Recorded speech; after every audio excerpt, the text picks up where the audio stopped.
मातीत शेतकरी कुटुंबात जन्म झाला अशोकचा. अशोक शिक्षणातही तितकाच प्रामाणिक. आई दळण दळायला बसली की तोही अभ्यासाला बसायचा. आईने गाणी म्हणावी आणि तो अभ्यास करत झोपावा. जिल्हा परिषद शाळेत शिकत 10वीत जिल्ह्यात पहिला क्रमांक मिळवला.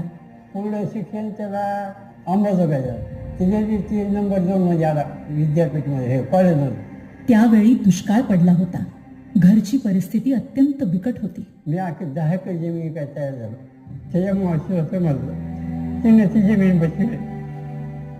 तिनं 4 वर्ष सांभाळला अशोकला.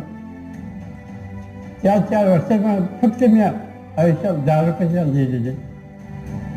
ती मदत नव्हती, तो विश्वास होता शिंगारे कुटुंबावरचा. PSIची नोकरी मिळाली.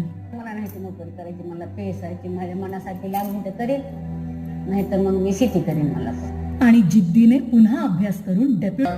तू कलेक्टर नक्की होणार आणि लाल दिव्याच्या गाडीत तू बसणार.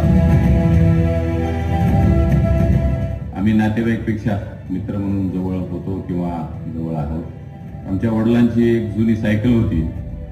त्या सायकलवर मी त्यांना कशा प्रकारे आपण हिंगोलीमध्ये सुरुवात केली, कशा प्रकारे प्रशासन आपण स्थापन केलं, कशा प्रकारे आपण सोबत मिळून लॉ अँड ऑर्डर केलेलं आहे आणि राईट्स आपण फेस केलेले आहेत.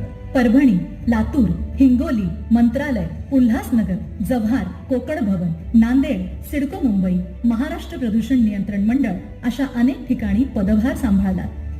आणि अखेर 30 सप्टेंबर 2022 रोजी ठाणे जिल्ह्याचे जिल्हाधिकारी म्हणून रुजू झाला. ठाण्यासाठी असंख्य लोकोपयोगी आणि विकासाभिमुख निर्णय घेतले. विविध प्रकल्पांसाठी लागणारी जागा संपादन करून देण्यात आपले योगदान मोलाचे आहे.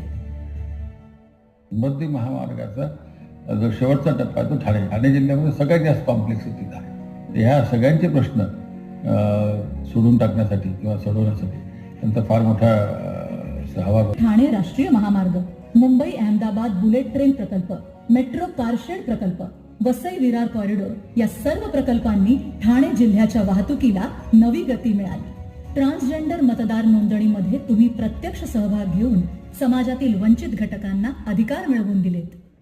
पहलगाममध्ये घडलेल्या दहशतवादी हल्ल्यात ठाण्यातील 3 व्यक्ती शहीद झाल्याची धक्कादायक वार्ता समजताच तुम्ही प्रशासन प्रमुख म्हणूनच नव्हे तर संवेदनशील माणूस म्हणून पुढाकार घेतला.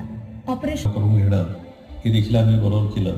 शासकीय कामकाजाच्या बाबतीत तुम्ही कितीही व्यस्त असला तरी कुटुंबाशी घट्ट नातं जपणारे खऱ्या अर्थाने फॅमिली मॅन म्हणूनच मी तुम्हाला ओळखते. 30 वर्षानंतर माझी इच्छा आहे की त्यांनी स्वतःसाठी